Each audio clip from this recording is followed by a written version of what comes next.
What's going on, guys? I hope you guys are having a fantastic day. As always, let's go ahead and jump straight into the topic. So I get this question a lot. It's in my direct messages on Instagram a lot, and I get a lot of questions on eBay a lot. And honestly, between family time, eBay, listing cards, doing YouTube videos, and running a business full time, I don't have a lot of time to answer these questions typically. But I still try and help people out and always reach out. And you can always reach out. I'm not promising that I'm going to get back quickly, but I try to always respond to everybody on Instagram and on eBay. And I always respond to all of the comments on YouTube. So feel free to leave me a comment on YouTube. I will always respond to those comments. Okay. The question that I get asked probably more than anything, which I love it when people ask me questions, especially because it makes great content like this. But one of the most asked questions that I get is, what is my childhood collection worth?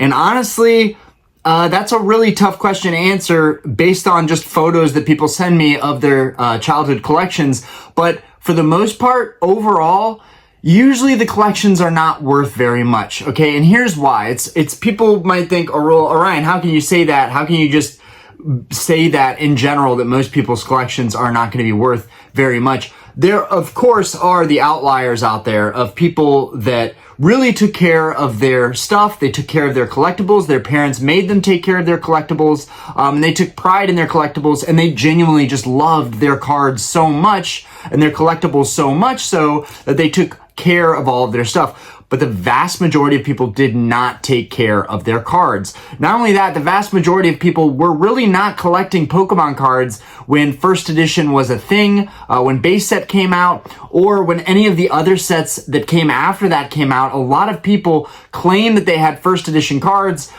when upon going through their collections and then looking through things more thoroughly, they realized that they maybe have some first edition commons and uncommons that they traded with other people or friends on the playground at recess, but for the most part that a lot of their cards were unlimited. And there's nothing wrong with unlimited prints, okay? You can still have very high value unlimited print cards. Take the base set unlimited Charizard, for example. Everybody and their mom should probably, if they collected Pokemon back in the day, they probably have a base set unlimited Charizard, which wasn't worth anything at that time, laying around somewhere in their binder at their house, in a shoebox, in a sock drawer. They probably, and believe it or not, I say sock drawer, but that is all jokes aside. There was a guy when we were in line to get cards graded by Beckett at Comic-Con here in Charlotte a couple years ago. The guy literally pulled out a first edition Charizard, which looked like it was probably a PSA 7 or 8, and said that he literally found it in his sock drawer. And the thing was super, super clean. Again, there are outliers where people had very high value cards and randomly just found them. It's a rare, very rare thing that happens, but most people are not going to find a retirement fund in their sock drawer. And that's not even to say that a first edition Charizard would be a retirement fund.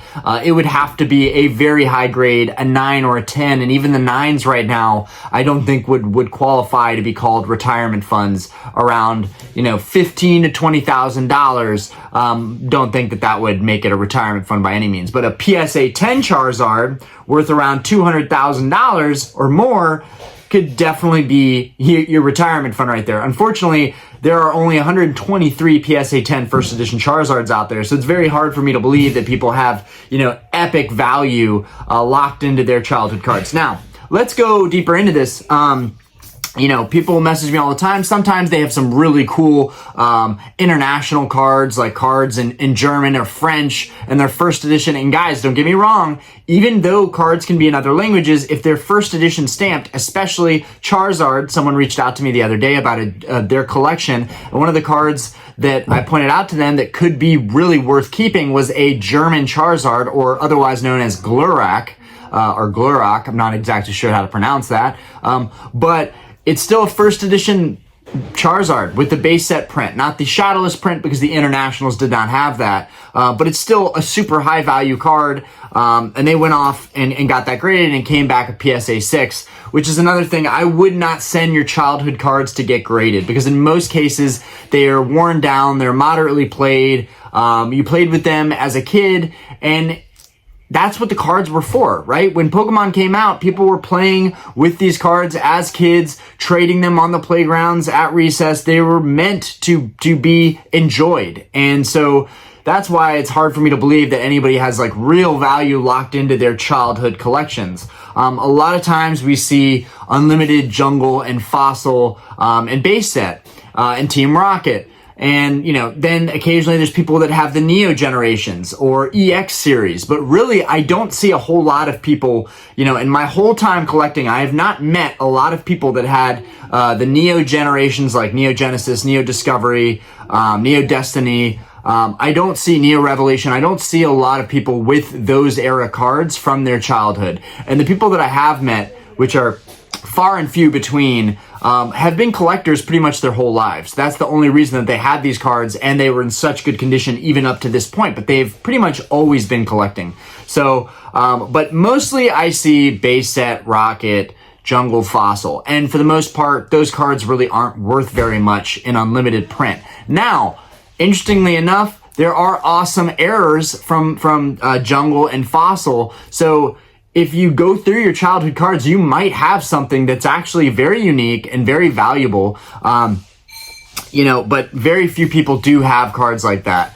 Another thing is in the Western hemisphere, like in the US, kids collecting cards just really weren't taking care of their cards. I have a hard time believing anybody when they're 6 or 7 years old was taking care of their Pokemon cards. I mean, you would really have to be really OCD and very picky to be buying sleeves for all your cards and putting them in top loaders. I don't feel like a lot of people did that. And if they did, usually, it was just extra stuff when they were at the store. They're like, Mom, Dad, I really want to get some sleeves and some protective cases for my cards. And those people, they deserve to have their childhood collections go up in value a ton because they preserved them all that time for 20 years plus. But the vast majority of us probably didn't even know what a top loader was, and definitely were not sleeving our cards. We were just had them in a stack with a rubber band around them, or we even had them in binders.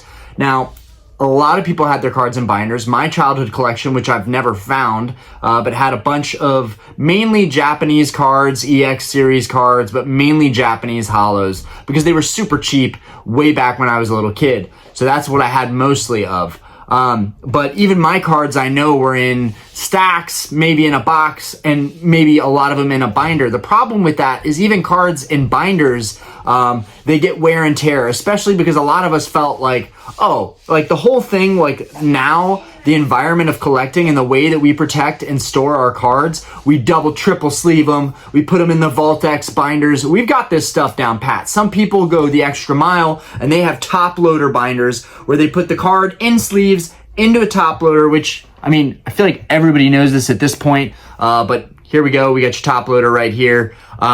That's what I most commonly use, even though I probably should be using card savers, considering the fact card savers you can ship off to PSA and have them graded that way. So, because they're just going to cut the card out of the card saver anyways.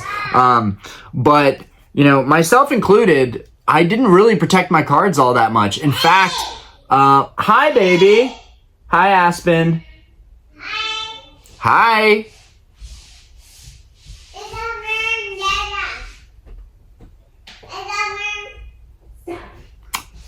Anyways, there's always going to be noises. Aspen's always running around. Pretty typical on the channel. What was I saying? I feel like a lot of us did not really protect our cards. And even me, I was more into Yu-Gi-Oh! Than I was into Pokemon. But even with Yu-Gi-Oh! Cards, I hardly ever, I had very few cards that I top loaded or even sleeved. A lot of my cards were just stacked up in rows behind one another. In fact, the only cards I pretty much ever sleeved were high value cards that I was using to play with. Really, it wasn't even the value of the cards necessarily, but it was just that they were valuable and I was playing with them. More so that I was playing with them, right? All of my friends played Yu-Gi-Oh! When I was a younger kid. We were all nerding out, playing Halo, playing Call of Duty, really more Halo. We were definitely a Halo environment. Halo and Super Smash Bros. Those were the two games that my friends and me played more than anything. And to that note, if you don't have Paramount Plus, Halo, the series, is on Paramount Plus. I highly recommend it. It is getting so good. We're at the end of season 2 and it is so good. I am a huge Halo fanboy. I've got my Halo helmet in the back here, but like those were the days. Halo was the days. Anyways, we would be at our friend's house. We'd be playing Yu-Gi-Oh! And those were mainly the decks that we played with were mainly the cards that had sleeves. And it wasn't even like to protect them. It was just because it was cool to have your cards in a deck box in like special sleeves that kind of were unique to you. So most of my stuff was not protected, and all the people that generally reach out to me don't protect their cards. So, I think if you haven't done research on your childhood collection, you should probably be open-minded to the fact that it might not be worth very much.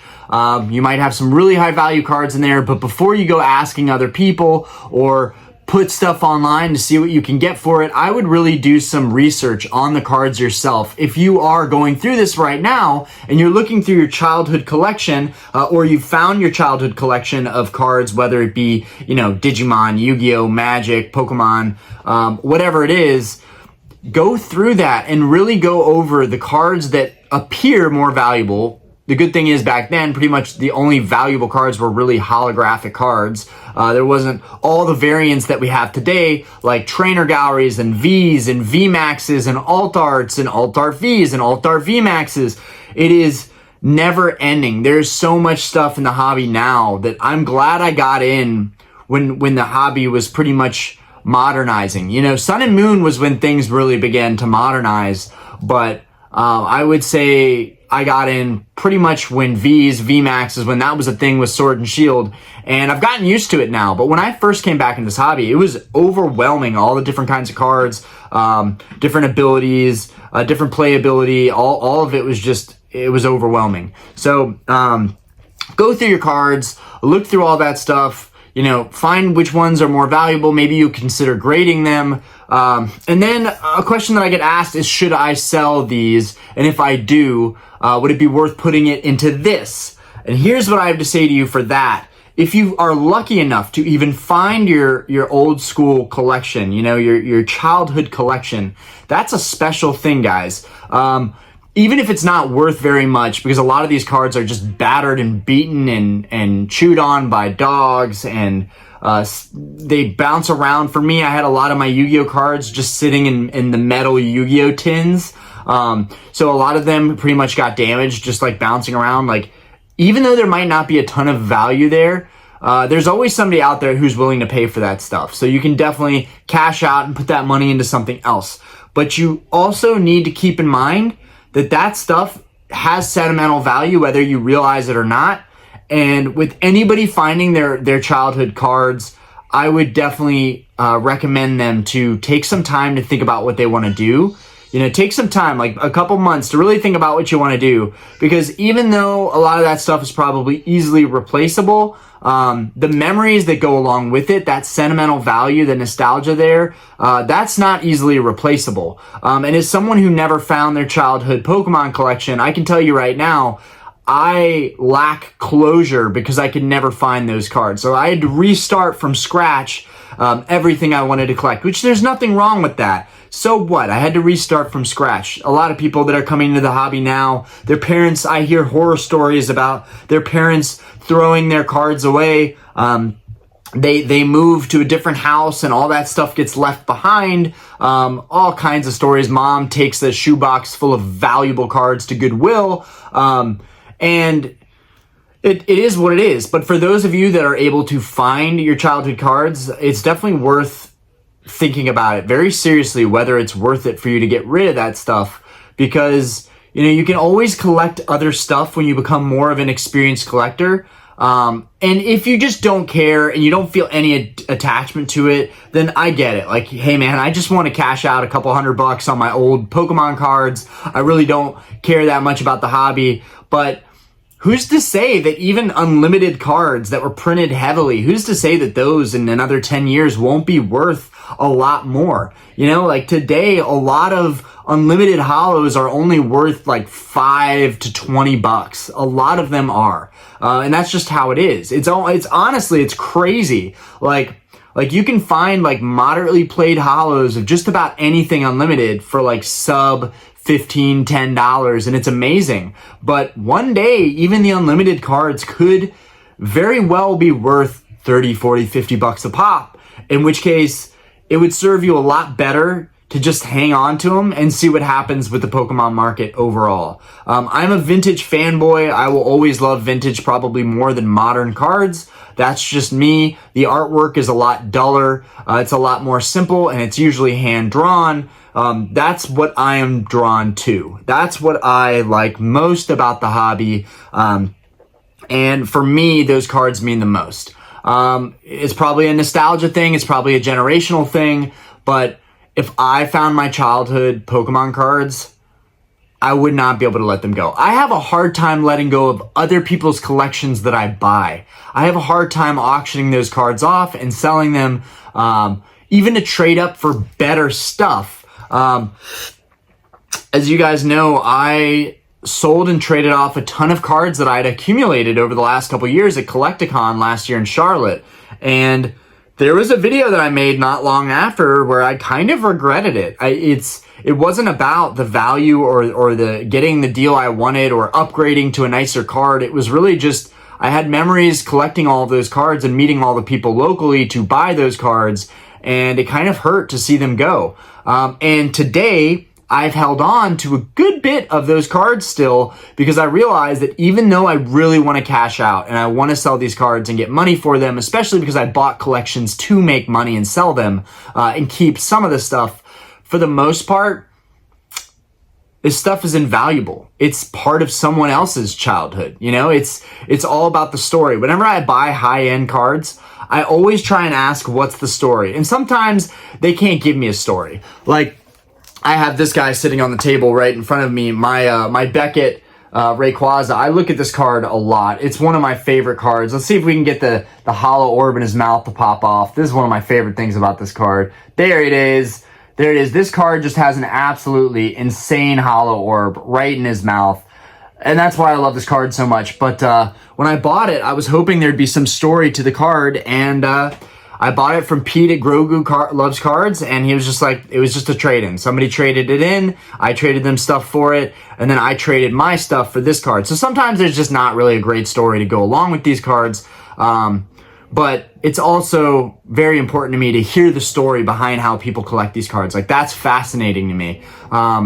And that goes hand in hand with finding your old childhood collection. You know, when you find that stuff, it's a time capsule, really. It's a time capsule. And, you know, that's probably the best part about Pokemon is a lot of these cards are more than just cards that are time capsules. That's why we love them so much. You know, we've gotten so heavily fixated on the investing side of Pokemon that no one's talking about, like, the heart of what this hobby is and why it's so amazing. And I want to make more videos about that, but I think this is one of them. You know, childhood collections and what comes with them, you know, whether it's the trauma of you've got a card that's dented from your dog gnawing on it, or, you know, the story of your brother pulled this card and traded you some other card that he wanted from you for it. Like, there's so many cool stories to go in with these cards. And then just, like, it's just, this hobby has so much to offer in terms of the storytelling and the nostalgia that goes along with these cards that sometimes it's just better to keep your childhood collection. So if you are thinking about selling your childhood cards, think about everything I'm saying seriously. Do your research on the cards. Look up, you know, every single individual value of the more valuable holos in your collections. But keep in mind that the way you got those cards and the story behind them and your childhood memories, you know, trading with friends, out on the playground, out at recess. I bring that up because that was how it was, right? Whether you were at camp or at school. You know, schools were like, no more cards. You're not allowed to have trading cards. No Game Boys. You're not allowed to have that stuff.